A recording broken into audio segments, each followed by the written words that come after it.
All right, it's Vitamix day. It's gonna be fun.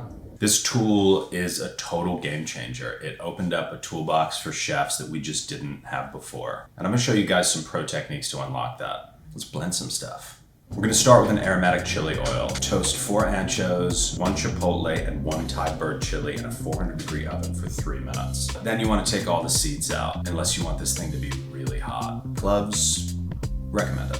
We're also gonna toast an Indian 5-spice called Pancho Foran in the same oven for about a minute.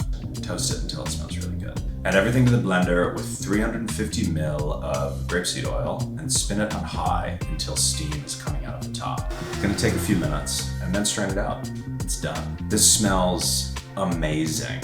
Next up is the sugar snap pea and basil infusion. Put 2 cups of sugar snaps with 1 cup of water into the blender with 2 teaspoons of salt. Crank it all the way up and then walk away. This infusion has to get really hot in there. The best way to think about this is that you're blanching the vegetables inside of your blender. So this is a good moment to set up the ice bath you're about to need. I like to cover my ice with salt and really bury the top bowl in there.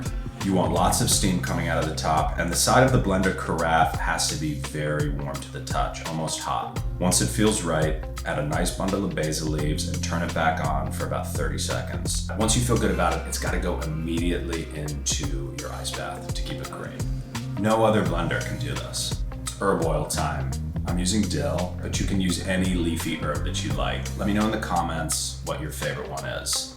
We're gonna blanch 2 cups of dill leaves in boiling water for about 15 seconds, then either run them under a cold faucet or bonus for dropping them into an ice bath. Now we need to dry the leaves all the way. You can skip this entire pre-cooking step, but the oil is only gonna stay green for a couple of hours versus a couple of months. Put the leaves into the carafe with 250 ml of grapeseed and a few teaspoons of salt and blend it on high for a few minutes.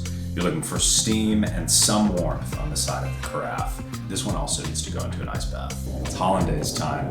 I love this sauce. Mixed feelings about this technique, but it works. Put 4 egg yolks, the juice of 1 lemon, and 50 milliliters of water into your blender. Also add about a ½ tablespoon of salt and a pinch of cayenne pepper. I actually prefer this Korean chili. Now just drizzle in 300 ml of hot clarified butter or ghee and watch the magic happen. It's gonna fluff up, it's gonna cook the eggs, and it's gonna turn into a really perfect hollandaise sauce. The only downside is it doesn't hold as long as it could if you don't do it in a blender. I hope you guys enjoyed and learned something from that. Let me know in the comments below if you have any questions, and I will see you soon.